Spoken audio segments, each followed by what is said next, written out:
Next question है guys 24। आपको बोला गया है फिगर के अंदर डी और ई जो है मिड पॉइंट है ए बी और ए सी के, यानी कि डी जो है वो ए बी का मिड पॉइंट है और ई जो है वो ई सी का ए सी का मिड पॉइंट है। तो अगर आपको बी सी 10 दिया हुआ है तो आपको ई डी निकालना है। अब हमें पता है गाइस कि d is mid point of a b, हम जा रहे हैं in triangle A B C में, ठीक है। डी ए बी का मिड पॉइंट है, E is mid point of A C, ठीक है। ऐसे में अगर हम मिड पॉइंट से जो ट्राइंगल की दो साइड्स है उनके मिड पॉइंट से कोई लाइन ज्वाइन करते हैं तो वो थर्ड साइड के क्या होती है, डीई इसके पैरेलल होती है और इसके हाफ के बराबर होती है तीसरी साइड के, ठीक है। अगर एक ट्राइंगल है उसकी दो साइड्स हम लेते हैं, उन दोनों साइड्स के मिड पॉइंट को ज्वाइन करके एक लाइन बना देते हैं, तो वो लाइन जो होगी वो तीसरी साइड के पैरेलल होगी और उसके हाफ के बराबर होगी। ये थ्योरम आपने पढ़ी थी। तो ये हमारा 10 है, तो डीई कितना हो जाएगा, 5 हो जाएगा। तो सॉरी डीई है, सॉरी डीई हमारा निकल के आ जाएगा 5 सेंटीमीटर। आई होप आपको अच्छे से क्लियर है। Question guys 25। आपको बोला गया है एबीसीडी एक रोम्बस है, हम एक रोम्बस बना लेते हैं, ठीक है। ए बी सी डी नाम दे देते हैं इसे। आपको बोला गया है ए सी बी यानी कि डायगोनल खींचना पड़ेगा हमें। कितना दिया हुआ है, 40 डिग्री, ठीक है। आपको वैल्यू निकालनी है एडीबी की, तो इसमें भी डायगोनल खींचना पड़ेगा आपको, तभी बनेगा आपका एडीबी।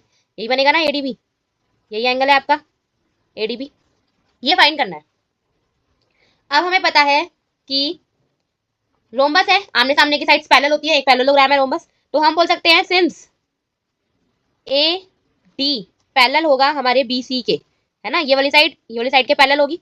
तो अगर मैं ध्यान से देखूं तो ये मेरा क्या बन रहा है, जेड बन रहा है, ये ऐसे मेरा जेड बन रहा है।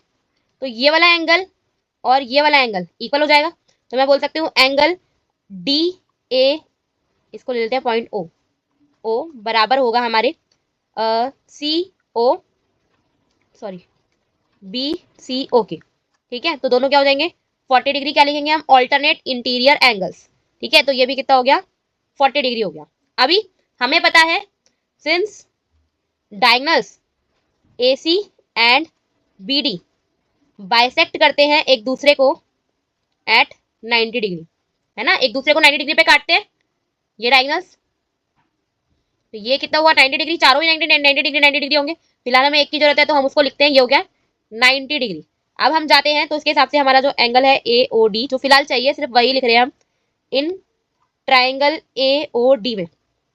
तो angle o a d, angle a o d plus angle a d o 180 degree बनाएंगे। वही angle sum property of a triangle लिख देना।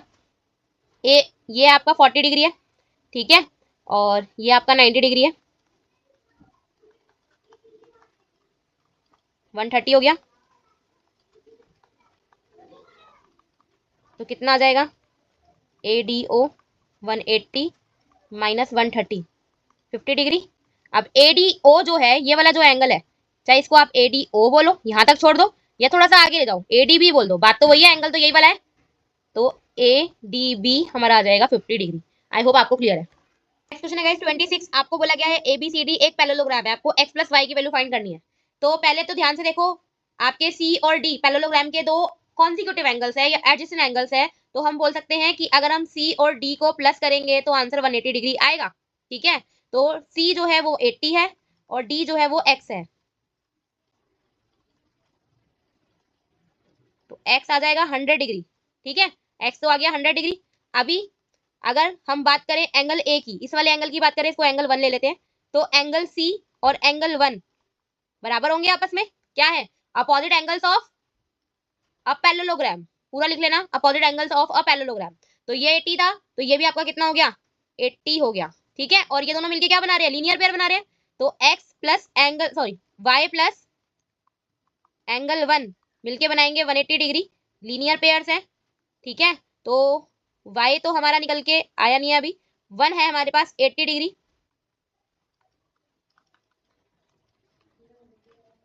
कितना हो जाएगा 100, y भी आ गया 100, x भी आ गया 100, वैल्यू किसकी चाहिए x प्लस वाई की, 100 प्लस 100 कितना बन गया 200। आई होप आपको क्लियर है। नेक्स्ट क्वेश्चन है guys 27। In the figure line L और M ये दोनों लाइन पैरेलल है और ऐसे ही पी और क्यू आपस में पैरेलल है। तो ये जो आपका ए बी सी डी है गाइस, ये भी तो ए बी पैरेलल हुआ सी डी के और ए डी पैरेलल हुआ बी डी के, तो इससे क्या हो गया आपका जो क्वाड्रिलेटरल है बन रहा है ए बी सी डी, वो भी क्या हो जाएगा, एक पैरेललोग्राम हो जाएगा।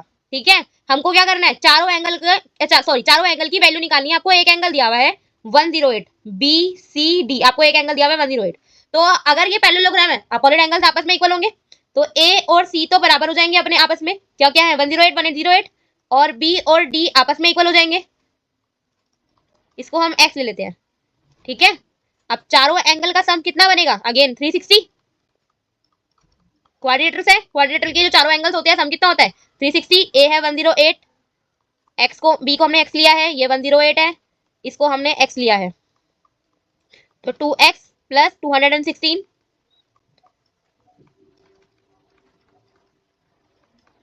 कितना बचेगा,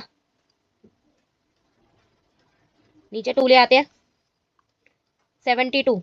तो ए और सी तो आपके 108 108 आ ही गए, और बी और डी एक्स से वो कितने आ गए 72 72। तो चारों एंगल्स की वैल्यू निकल चुकी है हमारी 70 72 एंड 102 108 है गाइस हमारा 28। हमें ट्रू फॉल्स गिवन है, ट्रू फॉल्स बताने हमें। पहला देखते हैं, in a parallelogram diagonals are equal. जो आपको बोल रहा है कोई भी पैरेललोग्राम है उसमें डायगोनल्स इक्वल होते हैं, ऐसा जरूरी नहीं है। रोम्बस है हमारा पैरेललोग्राम होता है, लेकिन उसके डायगोनल्स हमेशा अलग अलग होते हैं, इक्वल नहीं होते हैं, तो ये तो हमारा फॉल्स हो जाता है। फिर हमें बोला गया है if all angles of a quadrilateral are equal. Guys बोल रहा है आपको क्वाड्रिलेटरल है और चारों एंगल जो है वो आपस में इक्वल है, मींस 90 90 डिग्री के एंगल है, तो फिर वो रेक्टेंगल हो जाएगा या स्क्वायर भी हो सकता है अगर साइड भी इक्वल है तो पैरेललोग्राम होगा ही होगा। वो रेक्टेंगल भी एक पैरेललोग्राम होता है और स्क्वायर भी पैरेललोग्राम होता है, तो ये तो ट्रू है कि भाई अगर क्वाड्रिलेटरल है और चारों एंगल इक्वल है तो फिर वो एक पैरेललोग्राम ही होगा, क्योंकि ऑब्वियसली सारे एंगल 90 डिग्री के हो जाएंगे उसके अंदर। देन सी बोल रहा है diagonals of a parallelogram bisect each other.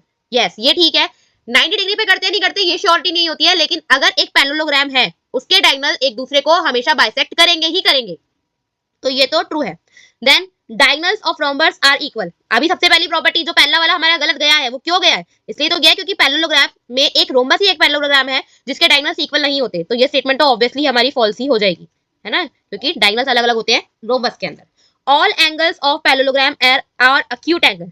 भाई एक्यूट एंगल होता है 90 डिग्री से छोटा। अभी हमने 27th क्वेश्चन किया है, उसमें दो एंगल हमने 108 108 निकाले हैं, बल्कि एक गिवन था 108, तो एक्यूट एंगल से तो बड़े ही है, 90 डिग्री से तो बड़े ही है, तो जरूरी नहीं होता कि सारे ही एक्यूट हो। ठीक है, तो ये भी फॉल्स हो जाता है।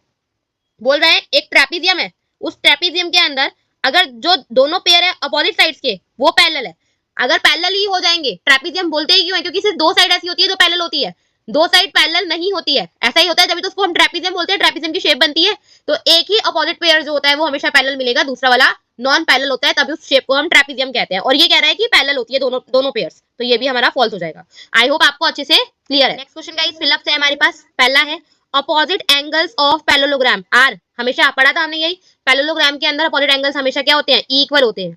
रेक्टेंगल है उसके डायगोनल एक दूसरे को क्या करेंगे, बाइसेक्ट करेंगे ऑब्वियसली, और नेचर में कैसे होंगे, इक्वल होंगे, रेक्टेंगल है इसलिए। एक रेक्टेंगल है एबीसीडी, रेक्टेंगल बना लेते हैं हम एबीसीडी।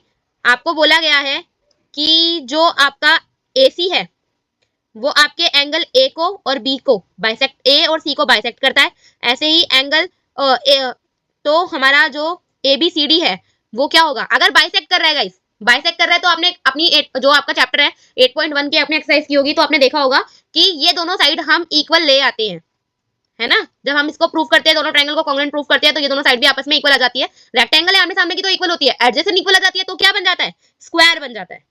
ठीक है, तो अगर एक रेक्टेंगल है और उसका कोई भी एक डायगोनल दोनों एंगल्स को अपने बाइसेक्ट करता है, तो वो फिगर आपकी एक स्क्वायर भी हो जाती है, क्योंकि आमने सामने की साइड्स तो इक्वल है ही है, चारों साइड भी इक्वल हो जाती है।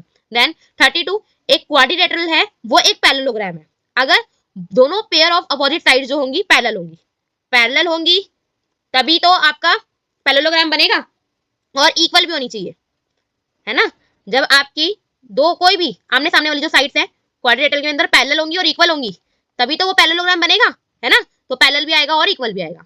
रोम्बस के डायगोनल्स जो होते हैं वो क्या करते हैं, एक दूसरे को बाइसेक्ट करते हैं, और क्या होते हैं, इक्वल तो नहीं होते डायगोनल, परपेंडिकुलर होते हैं, 90 डिग्री पे काटते हैं। ठीक है, स्क्वायर के जो डायगोनल्स होते हैं वो हमेशा आपके एक दूसरे को बाइसेक्ट भी करते हैं, वो हमेशा एक दूसरे के इक्वल भी होते हैं, और परपेंडिकुलर भी होते हैं, 90 डिग्री पे भी काटते हैं। एक स्क्वायर ही ऐसा है जिसके डायगोनल इक्वल भी होंगे, एक दूसरे को बाइसेक्ट भी करेंगे और परपेंडिकुलर भी होंगे। तो आई होप आपको फिलअप्स क्लियर है। नेक्स्ट क्वेश्चन है गाइस आपका 35 प्रूफ करने वाला क्वेश्चन है। आपको बोला गया है प्रूफ करना है कि आपके क्वाड्रिलेटरल के चारों एंगल का जो सम होता है वो 360 होता है। पता तो है हमें कि 360 होता है। अभी हमें क्या करना है, प्रूफ करना है। एक क्वाड्रिलेटरल बना लेते हैं फटाफट से, ठीक है। ए बी सी डी नाम दे देते हैं हम इसको। अब क्या करेंगे गाइस, हम डायगोनल्स खींच लेते हैं इनके, ठीक है। एक डायगोनल हम ये ले लेते हैं, एक डायगोनल हम ये ले लेते हैं, ठीक है। तो पहले हम जाएंगे इस ट्रायंगल में, एक मिनट कलर चूज करने दो दूसरा। पहले हम जाएंगे इस ट्रायंगल में, ठीक है। दो ट्रायंगल बना लिए हमने, या हम नाम दे देते हैं यहाँ पे हमारा, ये एंगल है 1 और ये एंगल है हमारा 2, ऐसे ये एंगल है हमारा 3, ये एंगल है हमारा 4। तो हम जाते हैं पहले in triangle A B C में, ठीक है। वैसे इस वाले ट्रायंगल की हमें जरूरत नहीं है, काम चल जाएगा हमारा। ए बी सी में जाते हैं। ए बी सी में अगर हम जाते हैं तो हमारा angle 1 plus angle b plus angle 2 मिलके क्या बनाएंगे, 180 डिग्री। क्या लिखोगे, angle sum property of a triangle लिख लोगे। तो इसको ले लो आप इक्वेशन 1। फिर आप जाओ in triangle A D C में, तो अगेन आपका angle 3 plus angle D plus angle 4 मिलके क्या बनाएंगे, 180 डिग्री। वही लिखोगे, angle sum property of a triangle. इसको ले लो इक्वेशन 2। आप क्या करो, इक्वेशन 1 और इक्वेशन 2 को ऐड कर दो, यानी कि लेफ्ट हैंड साइड वाली चीजें लेफ्ट हैंड साइड पे ऐड करेंगे और राइट हैंड साइड वाली चीजें राइट हैंड साइड पे ऐड करेंगे। 180 प्लस 180। अब एंगल 1 और एंगल 3 को मिला के क्या बनेगा, angle A angle B same लिख देते हैं। ऐसे ही एंगल 2 और एंगल 4 को मिला के क्या बनेगा, angle c angle d same लिख देते हैं। 180 प्लस 180 कितना हो गया, 360 डिग्री। तो हैंस प्रूव्ड लिख देंगे हम कि चारों एंगल का सम हमारा कितना होता है, 360 डिग्री होता है। आई होप आपको क्लियर है। नेक्स्ट क्वेश्चन है गाइस आपका 36। Show that opposite angles of a parallelogram are equal. आपको बोला गया है, आपको ये शो करना है कि जो अपोजिट एंगल्स होते हैं वो हमेशा इक्वल होते हैं एक पैरेललोग्राम में। तो पहले हम एक पैरेललोग्राम बना लेते हैं, हमारा ड्रॉ कर लेते हैं। नाम दे देते हैं ए बी सी डी, ठीक है। हमें प्रूफ ये करना है, हमें गिवन क्या क्या है पहले वो लिख लेते हैं। गिवन है हमें ए डी और बी सी पैरेलल है और इक्वल भी होंगे ऑब्वियसली। और ऐसे ही हमारे जो दूसरी साइड से ए बी और सी डी पैरेलल भी होंगी और इक्वल भी होंगी, क्योंकि पैरेललोग्राम है। हमें प्रूफ क्या करना है, हमें प्रूफ करना है एंगल ए बराबर है एंगल सी के, या फिर एंगल बी बराबर है एंगल डी के। ये हमें प्रूफ करना है। तो हमारा सॉल्यूशन हम स्टार्ट करते हैं। हमें ये पता है angle a plus angle b मिलके क्या बनाएंगे, 180 डिग्री। ऐसे ही एंगल सी और angle D, sorry angle A और एंगल डी भी मिलके क्या बनाएंगे, 180 डिग्री। कैसे आया, हमने पीछे भी किया था क्वेश्चन कि दो जो एडजेसेंट एंगल होते हैं एक पैरेललोग्राम में, या कॉन्जिक्यूटिव एंगल्स जो होते हैं उनका सम, मतलब एक के बाद जो एक एंगल आता है उन दोनों का सम कभी भी करोगे, यानी कि अगर इन दोनों का सम करोगे तो भी 180 डिग्री आएगा, अगर आप इन दोनों का सम करोगे तो भी 180 डिग्री आएगा, बी और सी का सम करोगे तो भी 180 डिग्री आएगा, ऐसे ही सी और डी का करोगे तो भी आपका 180 डिग्री ही आएगा, ठीक है। तो क्या लिखोगे, consecutive angles of a parallelogram, ठीक है। तो हम क्या करते हैं, इसको ले लेते हैं इक्वेशन 1 और इसको ले लेते हैं इक्वेशन 2। दोनों ही 180 डिग्री के इक्वल है, तो हम आपस में इनको इक्वल रख लेते हैं, ठीक है।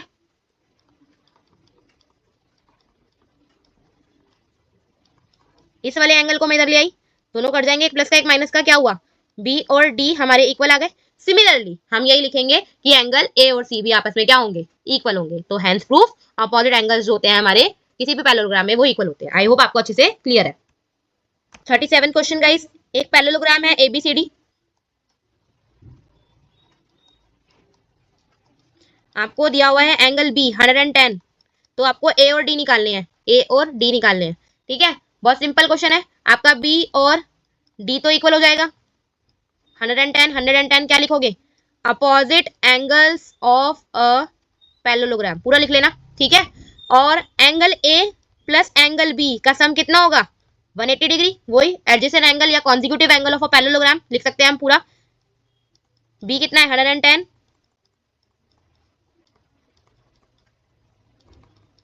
कितना बचेगा 70 डिग्री। अगर सी भी निकालना होता आपको, डी निकाल चुके हैं हम, ए निकाल चुके हैं, हमें बोला गया था अगर सी भी निकालना होता तो सी ए के बराबर हो जाता 70 डिग्री, क्या बोलते, opposite angle of a parallelogram. I hope आपको अच्छे से